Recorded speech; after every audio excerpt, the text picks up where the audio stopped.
जब भी कोई कंट्री इंडिया के साथ दुश्मनी करती है तो उस कंट्री में सडनली इंसर्जेंसी बढ़ जाती है। बॉयकॉट बॉयकॉट बॉयकॉट, 40 रुपए का हो गया बॉयकॉट, आलू का भी बॉयकॉट, सब्जी का भी बॉयकॉट, बॉयकॉट बॉयकॉट। को जरा हम कुछ मनाजिर दिखाते हैं, बड़ी तशवीशनाक मनाजिर हैं। इससे एक तो हमारी कौम के नज़्म ज़ब्त का भी पता चल रहा है, लेकिन साथ हम उन लोगों को पूरी तौर पर ब्लेम नहीं कर सकते, क्योंकि इस कदर महंगाई है कि आप अगर किसी ऐसे सफ़ेद पोश शख्स से बात करें जो कि मांगता ना हो तो उसकी क्या हालत है आजकल, और फिर गरीब का तो वैसे ही पुरसाने हाल कोई नहीं है। पूरी दुनिया जो है इस वक्त इंडिया के साथ अच्छे ताल्लुकात चाहती है, ट्रेड करना चाहती है, हर तरह से अच्छा बॉन्ड बनाना चाहती है। देखिए, अगर अभी जो हालात नजर आ रही है, टेक्निकली कोई तरीकाकार भी तो बनना चाहिए। आपको लग रहा है कि तरीकाकार बन जाया करता है। देखिए ना, अभी तो लोग, यानी ये तो इतना मैं आपसे अर्ज करता हूं, मैंने ये 50-55 बरस मुझे जर्नलिज्म में हो गया, बहुत कम ऐसा सदमा हुआ। ये कौम सुधरने वाली है नहीं। इसका हमेशा जब भी सोल्यूशन निकालो, पक्का टिकाऊ सोल्यूशन निकालो, क्योंकि ये सुधरने वाले लोग नहीं हैं। हज़ारों लोगों के हुजूम में चंद 100 को ही मुफ्त आटा नसीब होता है, बाकी जो है वो सिर्फ़ और सिर्फ अपने दामन में शिकवे और बदुआएं लेकर ही वापस लौट जाते हैं। और अब तक इन वाक़यात में कम से कम 6 की तो ख़बर है, 6 या 7, कहीं 7 रिपोर्ट हो रहा है, कहीं 6 रिपोर्ट हो रहा है। ये अफराद जो है वो जाँ बाहक हो चुके हैं। अच्छा, गुज़िश्ता रोज़ क्या हुआ कि 2 बूढ़े बहन भाई आटा लेने के लिए मोटरसाइकिल पर जा रहे थे, तो एक ट्रेलर ने उन्हें टक्कर मार दी, मौके पर वो जाँ बाहक हो गए। फिर भक्कर में 66 साला इलाही बख्श साहब ये कतार में खड़े थे, गिरे और दम तोड़ गए। फिर मुजफ्फराबाद में यही मुजफ्फरगढ़ में, हाँ मुजफ्फरगढ़ में एक 60 साला खातून के साथ हुआ, कभी इंतकाल हुआ। चारसद्दा में भगदड़ मचने से 40 साला शख्स जो है वो जाँ बाहक हुआ, 3 अफराद ज़ख्मी हुए। बन्नू की अगर बात करें तो वहाँ पर आटे के लिए कतार में खड़े अफराद पर फ्लोर मिल की दीवार वो गिर गई, उससे 2 अफराद हलाक हुए।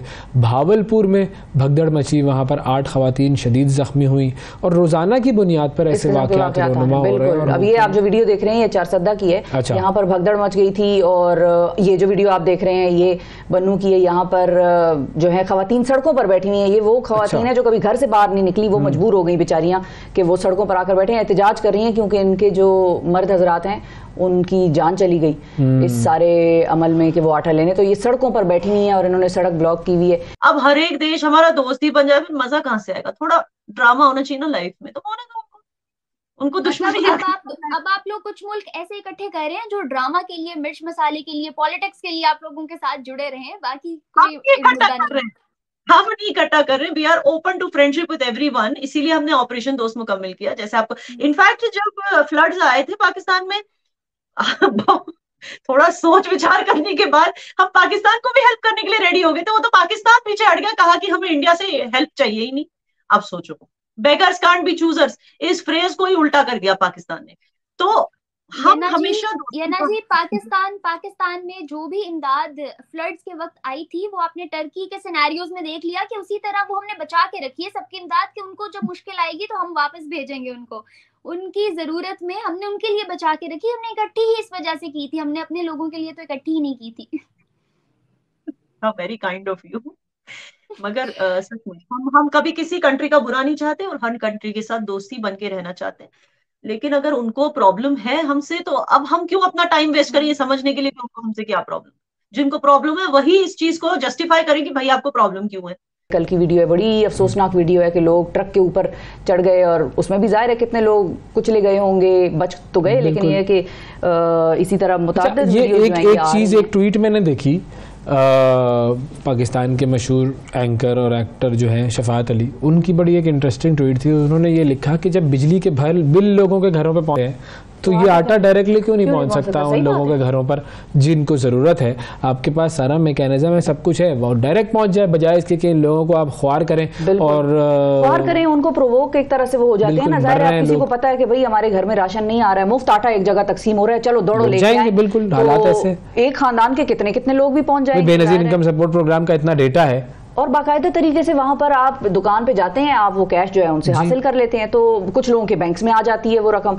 तो कोई मैकेनिज्म हो सकता था, खामखा बड़ी ये रिस्क अब हम ले रहे हैं, लोगों की जानों को दाव पे लगा रहे हैं। और एक साहब को किसी ने वो थप्पड़ भी मारा था, वो कुछ मामला था? बिल्कुल बिल्कुल, वो बन्नू की वो क्या वीडियो है? वो अगर वीडियो है तो वो भी जरा दिखाएं कि वहां पर किसी बुजुर्ग को थप्पड़ मार दिया, वो क्या था? वो भी एक वीडियो थी कि वो भी जाहिर है लेने आगे जा रहे होंगे या लाइन में नहीं खड़े हो रहे होंगे या कुछ होगा, तो एक पुलिस वाले ने उनको बन्नू में थप्पड़ मार दिया। और ये इस किस्म के वाकयात हो रहे हैं कि बदमजगी भी फैल रही है, लोग मतलब वो ये देखें ये थप्पड़ की वीडियो, अब ये देखें गिरबान से पकड़ के उनको अब वो तजलील एक तरह से जो है ना वो एक हो रही है। अच्छा, वाकया क्या था ये नहीं, लेकिन फिर भी ये इस तरीके से डील करना, लोगों से थप्पड़ मारना, और पता है हम सबको कि ये लोग किस हालत में आए हुए हैं, किसी को शौक नहीं होता कि वो आटे की लाइनों में लगा हुआ हो। अच्छा, फिर उसमें एक और चीज भी होती है, सारे सफेद पोश लोग होते हैं।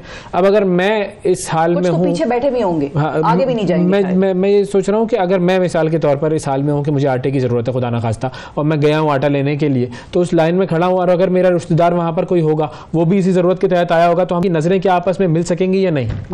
एक ये कितनी मुश्किल बात होगी उन दोनों के लिए कि वो देख रहे हो कि यार हमारे रिश्तेदार भी आए हुए हैं, हम यहाँ पर आए हुए हैं। अच्छा, फिर उसके बाद जो सिस्टम है वो आपने देख लिया कि आप ख्वार होते रहे, शुरू हो रही है वो चीज़, नहीं शुरू हो रही, लोग लाइनों में लगे हुए हैं, धूप है, गर्मी है, रोज़ा है बिल्कुल, और सुबह 9 बजे से लाइनों में लगे हुए हैं। ये तो आप अंदाज़ा लगाएं, ये तो हम मतलब जो घरों में बैठे हैं जिनको इस चीज़ की कोई कमी नहीं है, वो नहीं अंदाज़ा लगा सकते कि ये किस कर्ब से ये लोग गुजर रहे हैं। तो इनको इस तरह से किसी जगह बुलाना ही मेरा ख्याल है ठीक नहीं है। शफात का आइडिया बड़ा अच्छा है कि उनके घरों पर डिलीवर करा दिया जाए। ठीक है, और अगर ट्रेडिशन की बात की जाए तो बहुत सारे जर्नलिस्ट पाकिस्तान के ये कहते हैं कि इंडियन के कल्चर के अंदर है गद्दारी, इंडिया के खून के अंदर है जो है मुसलमानों के साथ अच्छा सलूक ना करना, वहाँ पे बहुत ज़्यादा जो है फोबिया है हिंदुइज्म का, और इस तरह की चीज़ें बहुत ज़्यादा हमें देखने और सुनने को मिलती हैं। आपको भी सोशल मीडिया पे ऑपोजिशन की जानिब से ये तमाम बातें जो हैं पॉलिटिकल स्टेटमेंट्स देखने और सुनने को मिलती होंगी, स्पेशली अबाउट कश्मीर।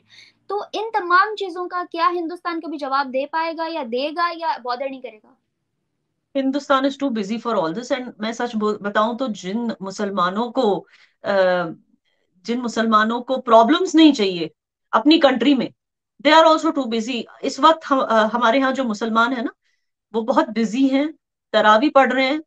दरगाह हजरत बल में की आप इमेजेस देखिए जाकर, किस तरह से वहां पे तरावी चल रही है, किस तरह से दरगाह हजरत बल में लोग खुलकर नमाजें पढ़ रहे हैं। इफ्तियारी पार्टीज कहाँ कहाँ चल रही, वो भी आपको पता चलेगा realkashmir.com पे। तो मेरा कहने का मतलब है कि मुसलमान यहाँ बहुत खुश हैं, एंड वो इतने इस वक्त बिजी हैं एक नया कश्मीर, एक स्मार्ट सिटी को बनाने में, कि they don't have time to answer this kind of questions. हाँ, लेकिन जो लोग प्रोपागेंडा करते हैं, जिनको उसके लिए पैसे मिलते हैं, वो तो करते रहेंगे। वो तो हर एक जो क्रिमिनल जेल में है, अगर वो तो पहले देखते हैं कि किन जेलों में मुसलमान क्रिमिनल है, और फिर उसको उठाकर बोलेंगे कि देखो इसको जेल में सिर्फ इसलिए भरा क्योंकि ये मुसलमान है। वो तो उनका काम है ना, उनको पैसे मिलते हैं इस तरह का नैरेटिव चलाने के लिए, तो वो करते ही रहेंगे। अब हमारे केस में देखिए, क्रिमिनल क्रिमिनल होता है। आपने देखा होगा कि ये बिल्किस बानो का केस कितना उठाती है हमारी ऑपोजिशन, उठाती है कि नहीं? आप सोचिए, जिसने दामिनी निर्भया के साथ इतनी वाहियात हरकत की थी, उसका नाम शायद अफरोज है उस लड़के का, वो तो आज खुला घूम रहा है। विद इन 5 या 6 years ऑफ उसको सिर्फ 5 या 6 साल की सजा मिली, आज वो खुला घूम रहा है। उसको अरविंद केजरीवाल ने पैसे भी दिए रीसेटल होने के लिए।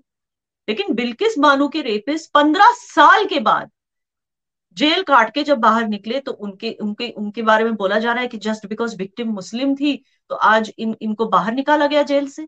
मैं ये नहीं कह रही किसी भी औरत के साथ अजमत रेजी करने वाला दरिंदा ही होता है, चाहे वो हिंदू हो या मुस्लिम। मैं कह रही हूँ कि आप प्रोपेगेंडा देखो किस तरह से किया जाता है। जो लोग ये प्रोपेगेंडा कर रहे हैं, उनको क्राइम से मतलब नहीं है, उनको सिर्फ क्रिमिनल की रिलीजन से मतलब है।